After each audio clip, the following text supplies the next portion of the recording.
성경 66권의 프롤로그가 창세기라면 또 창세기의 프롤로그는 지난번에 했던 1장 1절부터 11장까지 말씀이 프롤로그라고 할 수 있어요. 이 구조는 창세기뿐만 아니라 온 성경을 축약해 놓은 내용이 이 안에 담겨져 있습니다. 내용을 잠깐 살펴보면 그보다 먼저 우리가 그 창세기 1장부터 11장까지를 이야기의 흐름을 기억하기 위해서는 4개의 키워드를 기억해야 된다고 그랬어요. 그 키워드가 뭔지 기억나시나요? 아담, 그리고 아벨, 노아, 바벨. 여기 4가지만 알면 이 4가지가 각각 창세기 1장부터 11장까지의 포인트이기 때문에 이 내용을 알면 이 키워드를 기억하고 있으면 이야기를 이렇게 엮어갈 수가 있어요.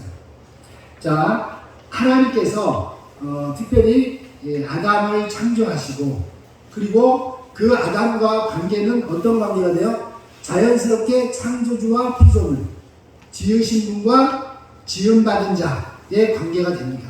그래서 마치 그 주인과 종처럼 또는 우리가 지금 하나님을 아버지라고 부르는데 아버지와 아들과 같은 관계를 갖는데 본질적인 관계는 하나님께서 우리를 그냥 사랑하셔서 아들이라고 양자로 삼아 주셨기 때문에 우리가 하나님을 아버지라고 부를 수 있는 것이지 본질적인 관계는 창조주와 피조물의 관계예요.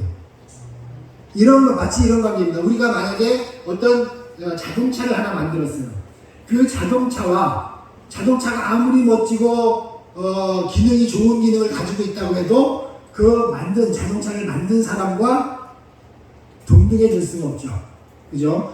우리가 하나님과의 관계는요, 절대로 같아질 수가 없습니다. 우리가 하나님을 하나님 이걸 주세요, 이렇게 해주세요, 무슨 기도를 리모컨 삼아서 하나님께 이거 누르면 하나님께 이거 내려주시고, 몇 번 누르면 내려주시고, 이렇게 우리가 하나님을 조정할 수 있는 그런 분이 아니라는 거예요. 본질적인 관계를 우리가 놓치면 하나님과의 관계에서 문제가 생기게 됩니다. 그 사람이 누구냐면 바로 아담이에요. 아담이 하나님께서 에덴 동산에 베풀어 놓으신 모든 것들 중에 선악과를 먹지 말라고 했는데 그 선악과를 먹었어요. 유혹에 빠져서 선악과를 먹었는데 그 결과가 뭐냐면 하나님을 창조주로서의 하나님을 부인하고 본질적인 자신과 하나님과의 관계를 부인하게 되는 결과를 낳았다는 거죠. 이걸 우리가 신학적으로는 원죄라고 얘기합니다. 이 원죄가 우리에게 그 다음에 이 이후에 나오는 모든 이야기들에 이 원죄가 빠지지 않아요. 모든 이야기들은 성경 안에 나오는 모든 내용들은 다 원죄와 관련이 있습니다. 그러니까 이 원죄의 본질은 뭐예요? 창조주이신 하나님과 피조물인 인간이 서로 무슨 계약을 맺는 관계는 아니었지만 자연스럽게 하나님이 인간을 창조하심으로써 하나님과 인간의 관계는 창조주와 피조물의 관계가 될 수밖에 없다. 그렇게 된 관계를 인간이 부정했고 그 부정한 결과가 원죄의 영향력이 이제 서서히 성경에서 나타나기 시작해요. 제일 첫 번째 사건이 뭡니까? 아담 이후에 아담이 낳은 첫 번째 아들 누구예요? 가인. 그 두 번째 아들이 아벨인데 가인이 첫 번째 아들이었던 가인이 두 번째 아들이었던 아벨을 죽입니다. 이게 바로 이미 하나님을 떠난 자의 그 모습으로 가인이 나타나기 시작했어요. 제가 지난번에 말씀드렸죠. 피조물이 하나님을 떠나면 그 피조물들끼리 서로 어떤 관계를 가지냐면 피조물들끼리는 서로 힘이 센 사람이 힘이 약한 자를 괴롭히고 그리고 많이 가진 자가 없는 자를 업신여기고 지금 우리 이 인간 세상에서 일어나고 있는 그 저급한 일들이 지금 우리의 그 원죄 때문에 생겨난 문제라는 것을 우리는 기억해야 됩니다. 어쨌든 하나님을 떠난 인간의 모습은 힘의 논리가 지배하는 세상이 됐어요. 그래서 누구보다도 많이 가지려고 하고 누구보다도 힘이 세지려고 하고 지난번에 제가 말씀드린 거 기억나실지 모르겠는데 여자들이 예뻐지려고 하는 거는 뭐 때문이겠어요? 의도적으로 그러진 않아요. 그런 의식을 갖고 그러진 않겠지만 무의식 중에 그 아름다움을 통해서 다른 사람들을 움직이려는 그것도 힘이라고 했어요. 그래서 그런 모든 인간들의 마음속에서 나오는 모든 것들이 다 결국은 하나님을 떠난 상태에 있기 때문에 그 힘을 가지고 권력을 가지고 돈을 가지고 아름다움을 가지고 다른 사람을 지배하고 다스리려고 하는 그런 어떤 형태의 삶이 우리 지금 이 세상 속에서 일어나고 있다는 것을 기억하시고, 지금 러시아와 우크라이나의 전쟁도 지금 21세기입니다. 우리가 얼마나 문명화된 시대에 살고 있는데 그 야만적인 전쟁 이런 것들이 지금도 일어나고 있잖아요. 인간들은 하나님을 떠나면 어쩔 수가 없어요. 아무리 문명이 발전하고 아무리 지식이 있어도 그 인간은, 하나님을 떠난 인간은 결국 힘의 논리로 살아가려고 하는 그런 본질적인 모습을 떠날 수가 없다는 거예요. 여러분, 우리 잘 생각해 보세요. 내가 하나님의 은혜가 좀 있을 때는 괜찮은데 은혜가 떨어지면 어떻게 돼요? 나보다 약한 사람을 괴롭히고 다른 사람을 다스리려고 하고 지배하려고 하고 그런 본성들이 나타나는 걸 보면 우리는 하나님을 떠나면 그렇게 하나님을 떠난 자로서의 그런 잘못된 삶을 살아갈 수밖에 없다는 것을 꼭 기억해야 됩니다. 창세기에서 가장 중요한 부분이 이 대목이에요. 하나님과 인간의 관계가 어떤 관계인지를 기억하는 것. 이걸 기억하지 못하면 결국 이 이후에 나오는 모든 하나님께로부터 버림받고 하나님께로부터 징계를 받는 모든 사람들이 다 그것 때문에 하나님과의 관계를 부인하고 부정하고 하나님을 창조주로서 인정하지 않았기 때문에 그렇다. 자, 이런 모습으로 살아가는데 결국은 그들의 삶이 어떻겠어요? 가인의 후손들의 삶이 어떻겠습니까? 불을 보듯 뻔한 거죠. 가인의 모습과 같이 살아가지 않겠어요? 그렇기 때문에 온 세상에 죄가 관영하게 되니까 하나님께서 노아를 택하시고 그 노아와 노아의 가족들을 방주를 짓게 하셔서 그들을 구원하신 다음에 홍수로 온 지면을 다 쓸어버렸습니다. 그게 노아 홍수 사건이에요. 자, 그런데 문제는 노아는 당대의 의인이었기 때문에 하나님께로부터 구원을 받았습니다. 그러면 노아가 낳은 자녀들은 어땠을까요? 셈과 함과 야벳. 이 사람들은 당대 의인의 피를 받아서 이 자녀들도 아마 굉장히 어떤 의롭게 살았을 거라고 생각되지만 사실은 그 후손들이 나중에 쌓은 게 바벨탑. 인간은 아무리 사람들끼리 서로 참 저 사람 의롭다, 저 사람 괜찮은 사람이야 그렇게 해도 육체를 입고 있는 한은 원죄를 벗어날 수 없기 때문에 육체를 입은 인간은 결국은 원죄의 영향 안에서 아무리 거룩하고 의로운 모습으로 살아가려고 해도 결국은 하나님께 도전하는 모습으로 또 바벨탑을 쌓는 그런 일들이 생겨나는 거예요. 요즘 여러분 각국에서 어떤 경쟁이 일어나는 줄 아세요? 저마다 더 높은 빌딩을, 가장 높은 빌딩을 지으려고 애를 씁니다. 각국에서 자신들이 우리나라의 랜드마크는 무엇이다 라고 자랑 내세울 만한 그런 그 건물들을 높게 쌓았는데 그게 왜 그러냐면 다 바벨탑의 영향이에요. 인간이 바벨탑을 쌓았던 그것을 아직도 버리지 못하고 계속 인간들은 틈만 나면 바벨탑을 쌓아서 하나님께 도전하려고 합니다. 결국 하나님은 이 바벨탑을 다 흩어버리시고 무너뜨리시고 온 사람들을 각국의 온 지면에 흩었다고 했어요. 거기까지가 1장부터 11장까지 내용입니다.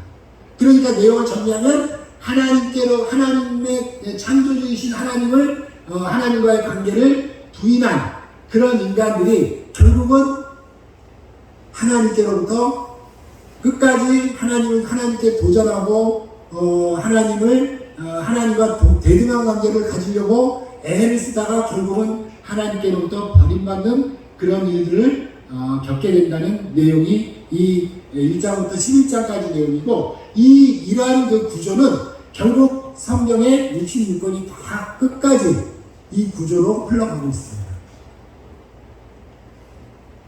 자, 그러면 오늘 이제 12장부터 창세기가 몇 장까지죠? 50장까지 있습니다.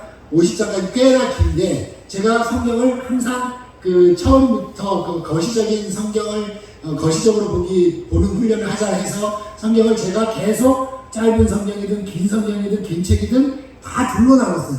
이유가 있습니다. 왜냐하면 자꾸 셋으로 나누고 길다고 해서 넷으로 나누면 이제 우리가 뭐 하고 있지?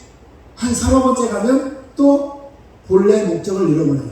그래서 짧게 끝내는 게 좋을 것 같아서 굉장히 한축적으로 빨리 끝냅니다. 가장 좋은 거는 한 번에 한 책씩 하는 게 가장 좋아요.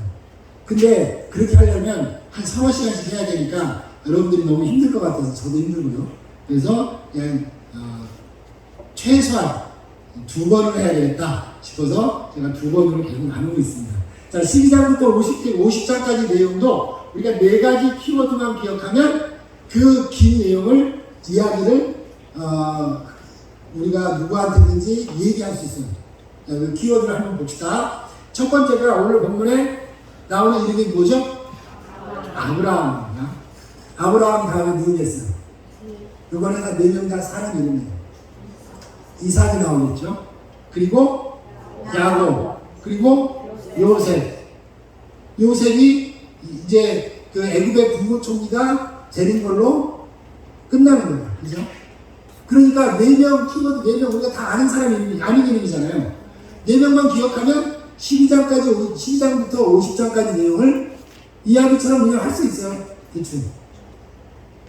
그렇게 크게 정리를 하고, 그 다음에 조금씩 그 깊이 들어가서 세부적으로 나눠서 성경을 읽게 되면 우리가 성경 안에 들어가서 성경은 마치 숲과 같습니다.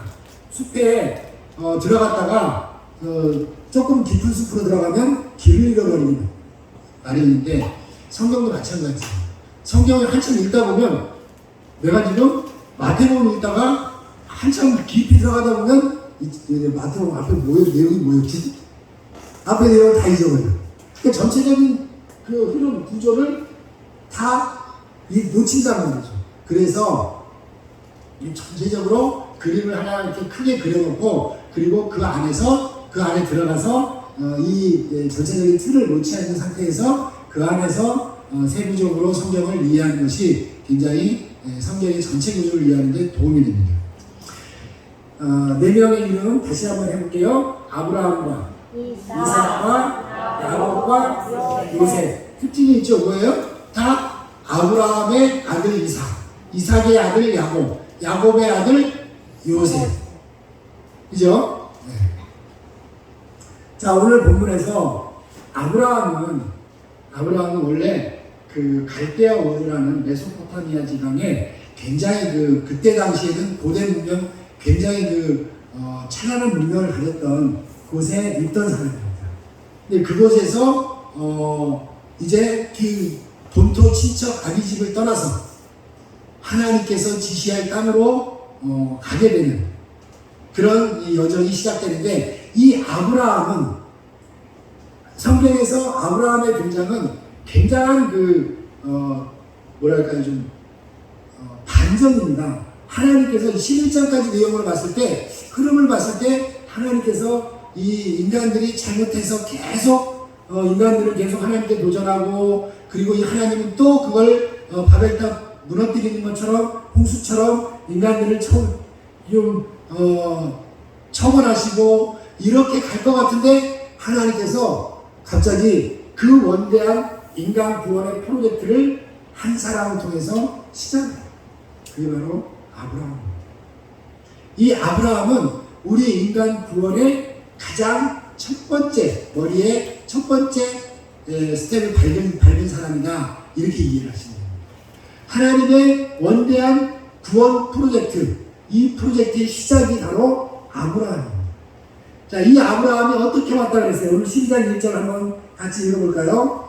여호와께서 아브라함에게 이르시되 너는 너의 고향과 친척과 아버지의 집을 떠나 내가 네게 보여줄 땅으로 가라. 아브라함이 살던 곳을 버리고 이제 모든 것을 내려놓고 하나님께서 지시한 땅으로 가게 됩니다. 거기가 어디예요? 가나안 땅이죠. 자, 아브라함이 시작은 나름 굉장한 믿음으로 시작을 했어요. 그렇지 않습니까?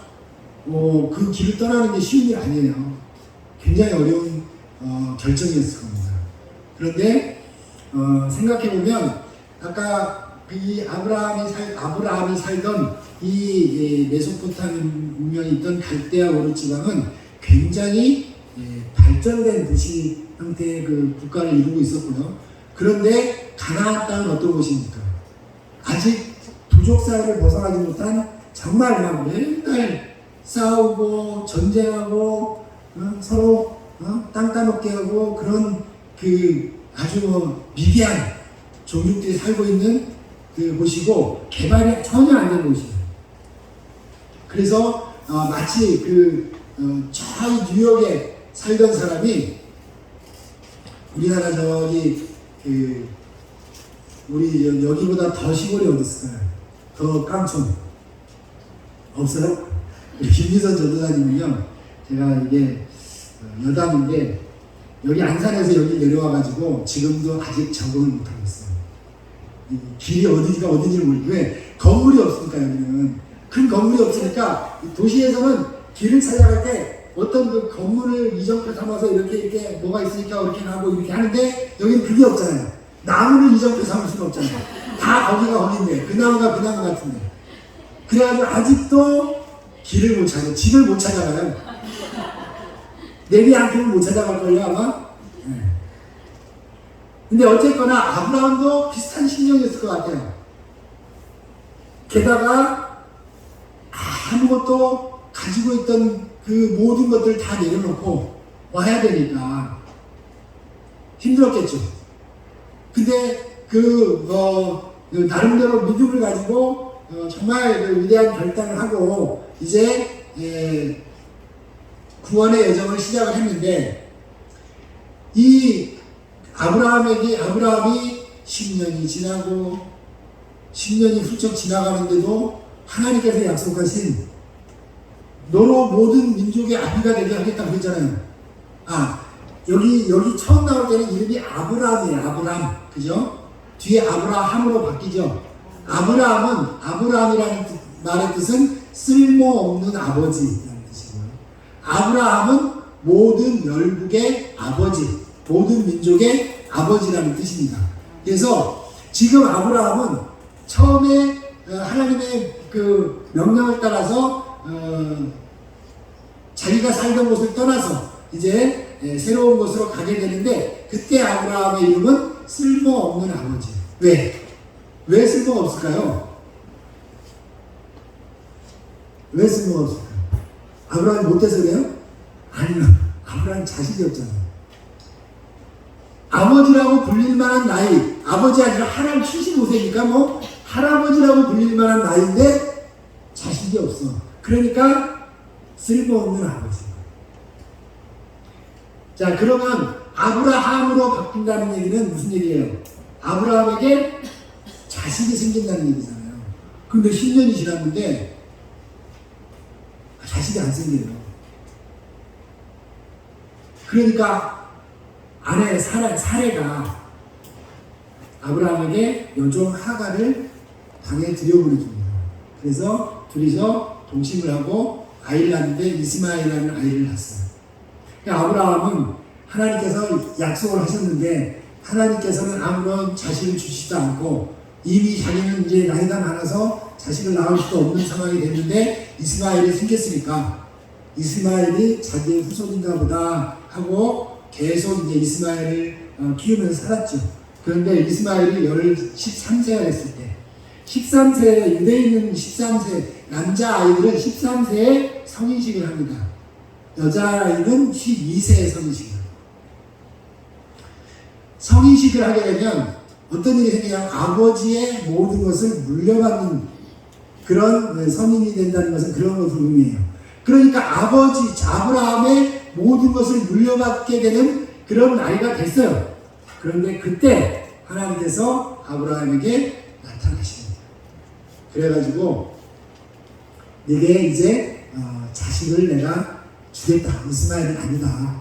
네 씨를 통해서 많은 모래와 같고 하늘의 별과 같은 그렇게 수많은 자식들이 생겨날 것이다. 이렇게 얘기해요. 그러니까 아브라함하고 사례가 어떻게 했어요? 웃었잖아요. 이제 나이가 몇 살이에요? 90살이 됐어요. 89세 따지고 보면. 근데 그러니까 자기는 이제 도저히 인간으로서 생산할 능력이 없어. 사례도 마찬가지고요. 그래서 자식을 낳을 수가 없는데 하나님께서 새로운 자식을 주겠다 하니까 아브라함이 믿을 수가 없었겠죠. 근데 가만히 생각해 보세요. 아브라함이 처음에 갈대아 우르를 떠나서 올 때 하나님이 지시하는 그 땅으로 가고자 떠났을 때 그때는 뭘로 갔을까요? 어떻게 그렇게 할 수 있었을까요? 하나님이 뭔가 가시적인 것을 보여주셨어요? 아니죠. 아무것도 보여준 게 없어요. 약속만 하셨죠. 그 약속을 믿고, 그러니까 아브라함이 시작부터 대단한 믿음을 가지고 출발했어요. 그런데 어쩌다가 가나안에 흉년이 들어가지고 이제 어디로 가야 돼? 애굽으로 가야 돼. 애굽에 가야 되는데 애굽으로 가려니까 사라가 되게 이뻤던 모양이에요. 근데 그 시대가 아주 야만적인 시대이기 때문에 아브라함이 내 아내다 그러면 애굽의 왕이 어떻게 자기를 죽이고 자기 아내를 사라를 뺏어갈까봐 누이라고 하자 그렇게 하고 애굽 왕의 아내를 줬어요. 실제로 아내가 됐어요. 애굽 왕의 아내가. 사라가 얼마나 황당했을까요? 한 번이 아니야. 근데 또 한 번 그랬죠? 아비멜렉에게. 어쨌거나 이 믿음을 가지고 출발했던 사람도 현실적으로 자꾸 하나님께서 어떤 실질적인 응답이 없는 것 같고 이러니까 믿음이 흔들리기 시작합니다. 우리랑 똑같죠. 우리 은혜 받을 때 막 산도 옮길 것 같은 막 그런 마음을 가지고 하려고 하잖아요. 나가잖아요. 나가세! 그리고 근데 자꾸 현실에서 어려움을 부딪히면 어떻게 돼요? 에이구 그 믿음 어디 갔는지 아무리 찾아도 없어. 아무리 뒤져봐도 안 나와. 속주머니 들었나? 안 보여. 어디 갔어요? 근데 없어진 건 아니에요. 아브라함을 보면 알겠더라고요. 아브라함이 하나님 그렇게 말씀하시니까 웃었지만 아브라함에게 하나님이 뭐라고 말씀하셨어요? 할례를 해라. 약속의 징표로 너희가 할례를 해라. 그 할례라는 거는 남자 생식기의 표피를 자르는 것인데 상징적으로는 결국 이제 생식기를 통해서는 아이를 낳을 수 없다. 자연스러운 자연인으로서 자식을 낳을 수 있는 게 아니다. 그러면 결국 하나님이 주시겠다고 한 자식은 이삭은 뭘로 낳는 거예요? 하나님께서 주신 거예요. 그러니까 하나님은 하나님의 일을 하시는데 하나님 당신의 것으로 당신이 일을 하십니다. 우리 것으로 일하시지 않아요. 내 것으로, 내 지식으로 일하지 않습니다. 내 능력으로 일하지 않아요. 하나님은 하나님이 주신 것으로 일하십니다. 하나님은 우리에게 일할 수 있도록 어떤 능력을 주시고 그 일을 하게 하시는 거예요. 그러니까 우리가 하나님을 위해서 뭔가를 했다라고 하려면 그것이 먼저 하나님께로부터 온 것이라는 것을 고백해야 됩니다. 그 고백이 있어야 돼요. 그렇지 않으면 하나님은 그것을 받지 않으십니다. 그러니까 내가 뭔가를 조금 잘하고 남들보다 좀 뛰어나고 남들보다 좀 가진 것이 많고 하다 할지라도 이 모든 것이 주님께로부터 온 것이라는 것을 고백한 후에 그것이 하나님께서 그것을 받으시지, 그 고백이 없이는 절대 하나님 받지 않으신다는 것을 꼭 기억하시기 바랍니다.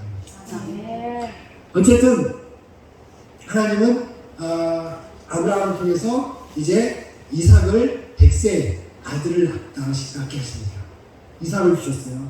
그런데 이삭을 낳고 난 다음에 하나님이 한동안 아브라함에게 아무런 말씀이 없어요. 그 어느 날 이삭이 어느 정도 컸어. 근데 이삭의 나이가 나오지 않아요. 그때 나이가 나오지 않는데 이삭이 어느 정도 컸는데 하나님이 자, 네 아들 이삭을 이제 제물로 바쳐라. 근데 아마도 그 나중에 사흘길을 종들이 이제 그 땔감을 메고 갔는데 모리아산 밑에 당도했을 때는 종들에게서 그 땔감을 가져다가 이삭에게 지우고 그렇게 산에 올라간 것을 봐서 이삭이 어느 정도 그 정도로 좀 그 정도의 일 정도는 감당해낼 수 있는 그런 어떤 그 모습을 갖췄던 것 같아요. 나이가 몇 살인지 모르지만 꽤 성장을 했던 것 같아요. 자, 이 아들을 바치라고 하는 그런 그 하나님의 음성을 듣고 아브라함은 망설임 없이 사라도 의논하지 않고 그리고 이삭을 데리고 사흘길을 걸어갑니다. 아무 얘기가 없어요. 이삭도 아무 말 하지 않습니다. 마음속으로 묻고 싶은 게 굉장히 많았겠죠. 이 뭐하러 가는 건지, 제사를 지내러 간다는데 재물이 없어. 묻고 싶었겠지만 이삭도 묻지 않습니다.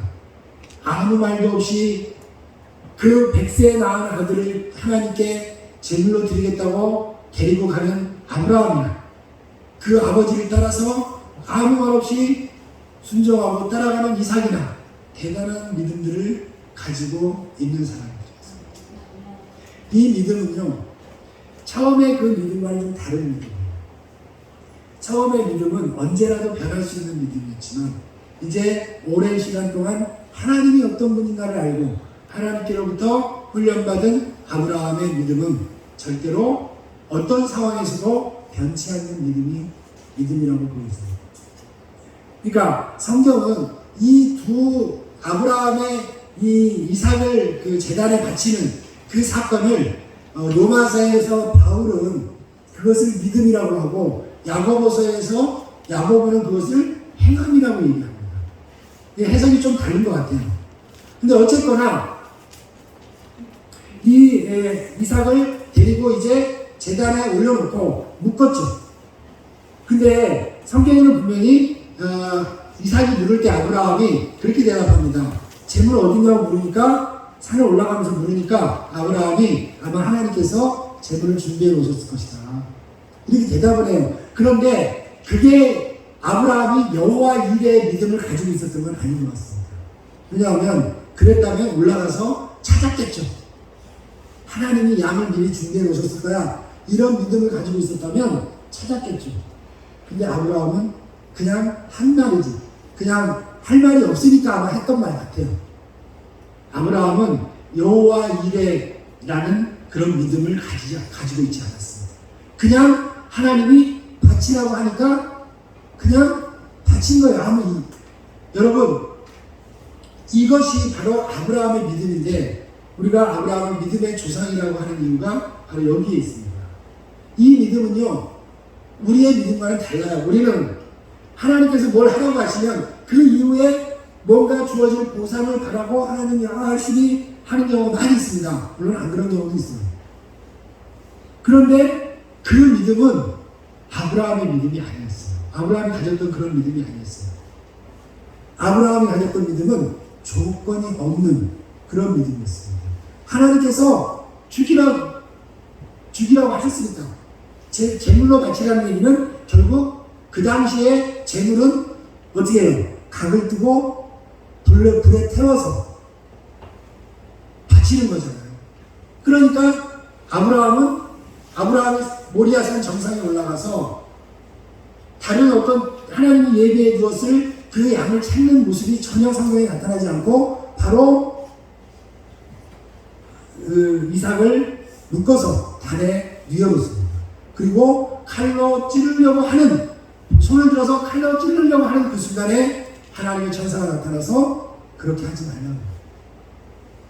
그래서 보니까 가시덤불 속에서 묶여져 있는 숫양을 발견한 거예요. 그래서 아브라함이 여호와 이레라고 하신 거예요. 그러니까 다시 여러분 이 부분에 대해서 우리가 시작하는 믿음은 이런 믿음을 가질 수는 없습니다. 첫 시작부터. 그런데 하나님은 그 작은 믿음만 가지고 있어도 그 믿음을 가지고 시작을 하면 하나님께서 여러 가지 방법을 통해서 그의 믿음을 단련시키셔서 결국은 그렇게까지 만들어서 그 믿음으로 말미암아 의롭다 할 정도로 그 믿음이 성장하게 만들어서 완성시키셔서 하나님은 아브라함을 사용하신다는 것을 여러분 기억하시죠. 모세도 마찬가지죠. 모세가 80년, 40년 바로의 왕궁에서 그리고 40년을 광야에서 양을 치면서 자기를 내려놓고 하나님께 순종할 만한 그런 어떤 그 모양을 갖췄다고 우리가 생각할지 모르지만 하나님 앞에 직면한 모세는 여전히 믿음 없는 하나의 한 인간일 뿐이었어요. 하나님께서 바로왕에게 가라고 하니까 나는 이미 두만장이 나 말고 다른 사람 보내라. 자기는 못 간다. 하나님은 야단 안 쳐요. 하나님이 모세를 계속 설득을 시킵니다. 모세를 하나님께서 모세의 믿음을 키워요. 완성시켜서 그 다음에 여러분 10가지 제안이 필요했을까요? 굳이? 하나님의 능력으로 보면 한 가지 제안만 가지고도 바로의 마음을 바꿀 수 있었을 거예요. 그런데 성경은 묘하게 하나님께서 바로의 마음을 완악하게 하셨다고 했어요. 그리고 모세에게 얘기합니다. 네가 가서 얘기해. 근데 바로가 안 들을 거야. 그렇게 얘기해요. 아니 근데 안 들을 걸 뭐하러 가서 얘기하라고 그래요? 왜 가서 얘기하라고 그러고 왜 그 마음을 완악하게 해서 이스라엘 백성들을 더 고생하게 만들어요? 왜 그래요? 왜 그랬을까요? 하나님의 목적은 이스라엘 백성을 애굽에서 탈출시키는 데만 목적이 있었던 게 아니에요. 하나님의 목적은 그 위대한 지도자 모세를 만들기 위한 목적을 가지고 있었던 겁니다. 그 10가지의 제안을 통해서 하나님은 모세의 믿음을 단련하기 위한 과정으로 삼으셨던 겁니다. 마찬가지입니다. 우리가 언제는 뭐 대단한 믿음을 가지고 시작을 한 것도 아니지만 하나님께서는 우리의 삶을 통해서 조금씩 우리의 믿음을 키워가십니다. 하나님께서 우리 인간을 구원하시기 위한 위대한 그 프로젝트를 시작하는 그 순간부터 우리는 아브라함을 통해서 하나님은 사람을 이렇게 다루시는구나 하는 것을 우리가 하나의 눈치를 채야 됩니다. 그 이후로도 모든 하나님이 쓰시고자 하는 사람들은 다 그런 방법으로 하나님께서 훈련시켜서 쓰십니다. 하나님이 부르시는 분도 하나님, 선택도 하나님이 하시고 그 선택한 사람을 하나님께서 만들어 가십니다. 그러니까 시작도 하나님이 하시고 끝도 하나님께서 하십니다. 그래서 바울이 로마서에서 이렇게 얘기하는 거예요. 로마서 1장에 보면 복음에는 하나님의 의가 나타나서 믿음에서 믿음에 이르게 하나니 믿음으로 시작해서 믿음으로 끝나게 한다. 복음은 그런 능력을 가지고 있습니다. 이 복음의 주인이 누구예요? 하나님이십니다. 하나님은 우리를 복음으로 믿음에서 믿음으로 믿음에 이르게 하십니다. 여러분 지금 내 믿음이 연약한 것을 자책하거나 자기 자신을 원망하지 마세요. 하나님께서 그런 과정을 통해서 다 만들어 가십니다. 그 하나님이 완성하시는 그날 우리는 우리의 믿음은 어디에 내놔도 흔들림 없는 믿음이 될 것입니다. 시몬스 침대보다 더 단단한 믿음이 될 거라고 저는 생각합니다. 어떤 상황에서도 흔들리지 않는 시몬스 침대 아시죠? 흔들림 없는 편안함. 우리의 믿음도 흔들림이 없는 그런 믿음을 가지게 될 것입니다. 자, 이 믿음을 아까 말씀드린 것처럼 로마서에서 바울은 이 믿음을 하나님이 의로 여기셨다고 했고, 야고보서에서는 야고보는 행함을 의로 여기셨다고 했어요. 근데 좀 뭔가 다른 것 같죠? 해석이 똑같은 사건을 가지고 다른 것 같아요. 우리가 다 알지만 한번 그 내용을 한번 찾아서 한번 읽어볼게요. 로마서 4장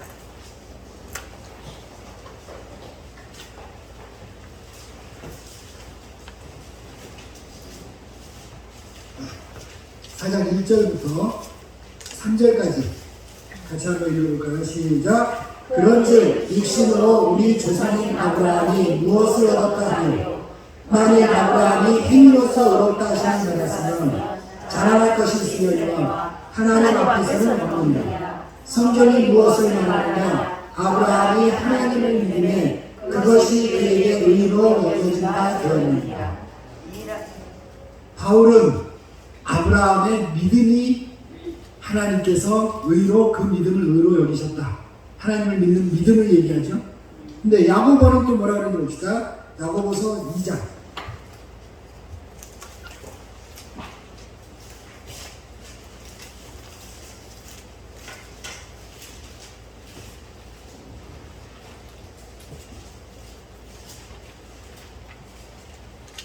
21절부터 봅시다.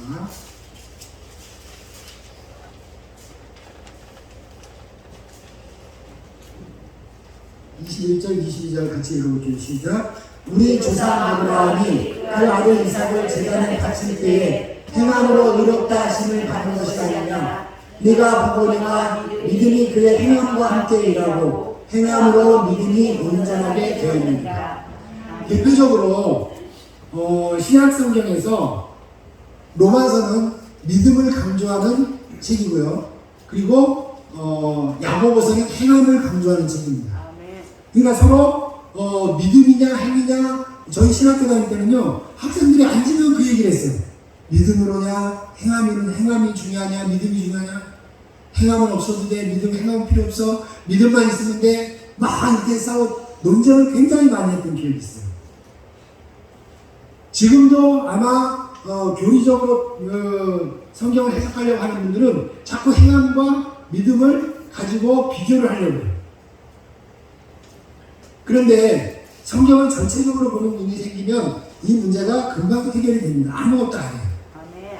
심지어는요, 종교개혁을 시작했던 루터까지도, 루터가 자기는 어느 날 로마서를 읽다 보니까 로마 가톨릭이 주장하는 행위구원, 행함을 통해서, 공적을 통해서 구원을 받는다라고 주장하는 그 교리에 대해서 로마서를 읽다 보니까 의인은 믿음으로 말미암아 구원을 얻는다고 했는데, 그래서 믿음을 굉장히 강조했어요.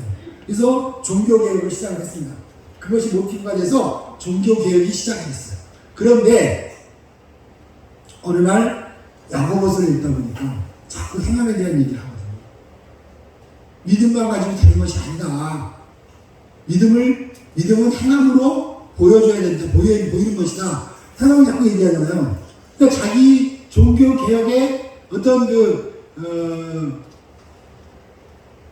시작점, 출발점이 됐던 믿음으로 구원을 얻는다는 그런 어떤 이심칭의 그 교리가 자꾸 사람들의 공격을 받아. 야고보서를 통해서 너 바울은 그렇게 얘기했지만 야고보는 봐라. 야고보는 이렇게 얘기하지 않느냐. 또 마태복음도 마찬가지. 마태복음의 산상수훈에 보면 예수님도 계속 말씀하십니다. 듣기만 하고 행함이 없는 자는 열매가 없으면 안 된다. 열매가 있어야 된다. 듣기만 하고 그냥 행함이 없으면 안 된다. 계속 행함을 강조합니다. 그래서 루터가 너무 자기 어떤 구원관에 도전하는 사람들 때문에 너무 스트레스를 받았나 봐요. 어느 날 루터가 이렇게 얘기합니다. 야고보서는 지푸라기 서신이다. 지푸라기가 뭔지 아시죠? 우리 그 시골에서 이게 키에다가 밟고 옛날에 그랬잖아요. 막 이렇게 감으면 바람에 지푸라기 날아가죠. 농사 지어 보신 분이 한 분도 안 계세요. 농사 안 지어도 알아요, 그거는. 네, 지푸라기가 막 날아가. 그래서 이제 그 알곡만 남잖아요. 그런 지푸라기 같은 서신이다라는 얘기예요. 무슨 얘기냐면 성경을 이렇게 까보다 보면 야고보서는 날아가고 없어질 책이다. 루터가 그렇게 얘기했어요. 우리가 그 위대하다고 칭송하는 종교개혁자 루터가 그렇게 얘기했어요. 이게 무슨 얘기냐면 그 루터의 시대하고 지금 시대는 신학적으로 굉장히 많은 어떤 차이가 있고요. 성경의 깊이가 그때와 지금은 굉장히 성경을 해석하는 깊이가 다릅니다. 왜냐하면 지금은 굉장히 그 사람들이 지식이 많이 발달을 했고 또 성경을 연구할 수 있는 어떤 많은 자료들도 굉장히 많고 방법론에서도 지금은 컴퓨터가 있어가지고 성경을 막 이 책 저 책 여러 책을 놓고 비교해 보기도 하고 막 그렇잖아요.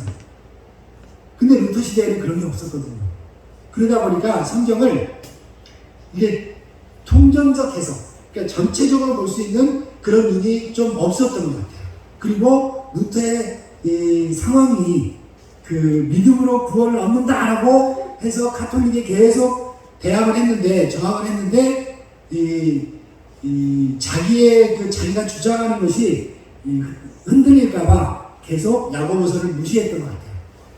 그런데 아브라함의 우리가 믿음을 보면 아브라함의 믿음을 완성해가는 그 과정을 보면 믿음만 가지고 행함이 없는 믿음은 야고보의 말대로 죽은 믿음입니다. 죽었다는 것은 시작할 때 믿음이 있었는데 죽었어. 죽은 믿음은 자라야 하잖아요. 죽은 것은 자라지 않습니다. 생명이 있는 것만 자라게 돼 있어요. 그죠? 그러니까 이 아브라함의 믿음이 자랐다는 건 무슨 얘기예요? 생명이 있었다는 얘기죠. 그 믿음에. 우리의 믿음도 행함이 없는 믿음은 생명이 없어요. 그래서 자라지 않습니다. 우리의 믿음이 성장하지 않는 이유는 바로 그것 때문이에요. 우리가 믿음대로 행하지 않기 때문에. 우리가 작은 믿음이지만 그 작은 믿음만큼 믿는 만큼 행한다면 우리의 믿음은 자라게 됐어. 믿음의 행위라는 말을 할 수 있어요. 믿음의 행위는 다른 말로 하면 순종입니다. 순종이 뭔지 아시죠? 순종은 우리가 할 수 있는 것을 할 때 순종하는 게 아니에요. 자, 하나님의 말씀이 하나님께 기도하는데 하나님께서 너 네 가진 거 100만 원 있지? 100만 원 갖다 교회에다 헌금해. 만약에 그랬다면 그거는 할 수 있잖아요. 그죠? 그런 건 순종이 아니에요. 하나님 그런 거 시키지도 않고 하나님은 우리 이성적으로 생각했을 때 도저히 할 수 없을 것 같은 걸 시키시면서 믿음을 보이라고 해요. 자, 100세에 난 아들을 제물로 바치라는데 그게 상식적으로 우리가 그래요? 할렐루야 알겠습니다. 아멘 할 수 있을까요? 100세에 낳은 아들 아니라 지금 우리 아이들을 제물로 갖다 바치는 거예요. 그냥 무슨 목사 시킨 이런 게 아니고 강을 떠서 불에 태우는 걸 하는 거예요. 할 수 있겠어요? 안 되겠죠. 못합니다. 그런데 그렇게 돼야만, 그걸 할 수 있어야만, 그런 명령을 하나님께서 순종하라고 하셔도 그것을 순종할 수 있는 믿음을 하나님은 의로 여기신다 이 말입니다. 우리가 예수를 믿는다고 해서 다 우리를 의롭다 하시지 않아요. 하나님이 의로 여기시는 믿음은 우리가 도저히 할 수 없을 것 같은 것도 하나님의 명령에 순종할 때 그것을 보시고 우리를 의롭다라고 하시는 겁니다. 그러니까 결론적으로 얘기하면 믿음과 행위는 따로 떨어질 수가 없어요. 같은 말입니다. 단어가 좀 달라서 그렇지 사전적 의미가 좀 달라서 그렇지 성경적으로 믿음과 행함은 같은 말이에요. 제가 가끔 신학교에서 학생들을 가르칠 때 썼던 방법이 있습니다. 뭐 500원짜리 하나 달라 그래요. 그래가지고 이 500원짜리를 어떤 사람이 정말 기술이 좋아가지고 이렇게 눕혀놓고가 아니라 세워놓고 그 좁은 면을 반으로 이렇게 잘랐다고 합시다. 기계적으로. 그러면 어떻게 되겠어요? 반에 한쪽은 500이라고 써있고 한쪽은 밋밋할 거고 또 한쪽은 핫그림 있고 또 한쪽은 밋밋할 거고 그렇겠죠? 근데 이거 두 개가 500원짜리가 반으로 나눠졌으니까 하나에 얼마예요? 누가 250원이에요? 수학적으로는 그렇죠. 수학적으로는. 근데 이걸 가지고 슈퍼에 가서 이거 500원에 반이니까 주세요 그러면 250원에 주세요 그러면 줘야 안 줘요? 왜 안 줘요? 250원인데? 이건 이미 돈이 아니에요. 반으로 갈라지는 순간 아무런 가치가 없는 거예요. 무슨 말인지 아시겠죠? 믿음과 행위가 바로 이런 겁니다. 믿음은 동전의 앞면, 행위는 동전의 뒷면이에요. 그래서 이 두 개가 하나를 이루는 겁니다. 반을 쪼개면, 서로를 나누면 아무런 가치가 없어요. 우리가 마음속으로 믿음이 있다, 나는 믿습니다 한다고 해서 어떤 그 믿음이 가치를 가지는 게 아니에요. 또 이런 사람도 있어요. 믿음은 없는데 선한 일을 많이 하는 사람도 있어요. 믿음은 없어. 그건 가치가 있을까요, 없을까요? 세상 사람들은 그것을 가치가 있다고 판단할지 모르지만 하나님 나라에서는 그거는 가치가 없습니다. 왜? 그 기준이 누구기 때문에? 자기 자신이기 때문에. 선한 일을 하는 그 행함의 기준이 누구기 때문에? 나기 때문에. 우리가 우리의 행함이 가치를 가지려면 그 행함의 기준이 누가 돼야 돼요? 하나님이 돼야 되고 하나님의 말씀이 돼야 됩니다. 하나님의 말씀에 근거해서 그 일을 해야 된다는 거예요. 때로는 내 마음, 내 기준으로 했던 선한 일이 하나님의 일을 방해하는 경우가 있어요. 어떤 경우냐면 하나님께서 어떤 사람을 제가 이제 신학교에서 학생들 많이 가르치고 하다 보니까 이런 신학생들 중에 그런 경우가 많아요. 괜찮았는데 신학교에 오니까 하나님께서 하나씩 그가 가진 것들을 제거해 가기 시작해요. 그래서 이제는 정말 떵떵거리고 살던 사람이 아무것도 없는 남에게 얻어먹는 그런 처지가 되어 있어요. 그래서 막 등록금이 없어서 등록금을 못 내는 사람도 무척 있어요. 신학교에 가면. 그리고 어떤 사람은 진짜 막 도시락 점심 사 먹을 돈도 없이 차비가 없어서 못 올 때도 있어요. 저도 신학교 다닐 때 예전에 양평에서 서울로 신학교를 다녔는데 그때 기차를 타고 다녔는데 어떤 날은 차비가 없어서 학교를 못 간 적도 있어요. 신학생들이 그렇습니다. 그런데 그거는 하나님께서 지금 훈련하는 거예요. 그런데 자기 동정심에 막 자기가 어떤 사람이 막 도와주잖아요. 하나님의 일을 방해합니다. 하나님께서 훈련하고 있는 하나님이 훈련해서 하나님의 종으로 사용하시려고 지금 맹훈련에 돌입했는데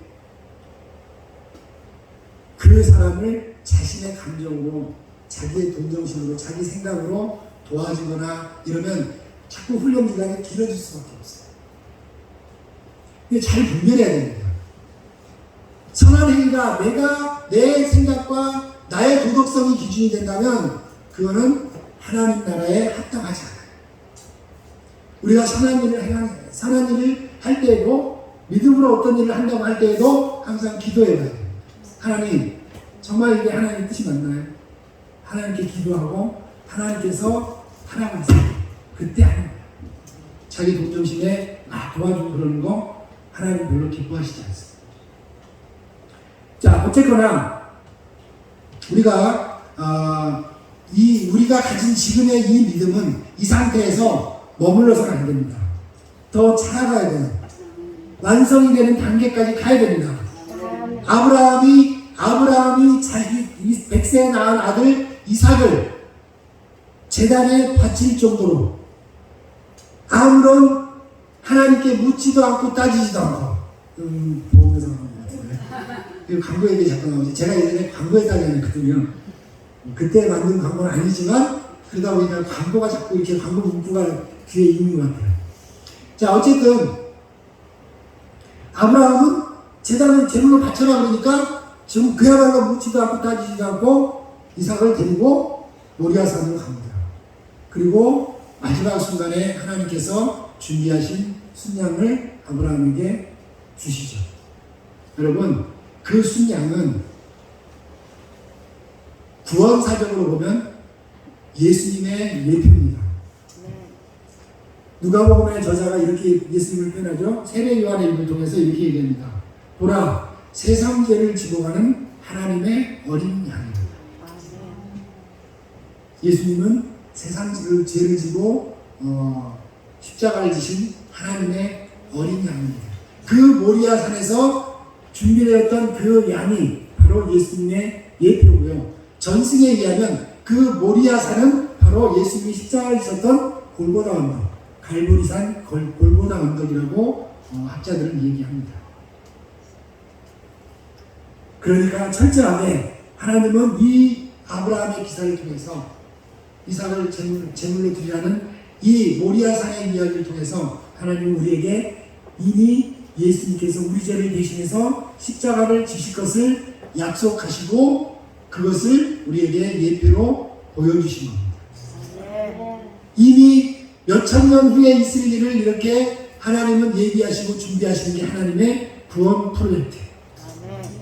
하나님의 이 위대한 구원 프로젝트에 동참하게 되신 여러분들을 정말 축하드리고 저 역시도 마찬가지입니다. 우리 모두 하나님께 이 대역사에 동참하게 된 것에 대해서 감사하는 마음으로 한 주간을 보내시기를 주님의 이름으로 축원합니다. 기도하겠습니다. 하나님 아버지 은혜를 감사합니다.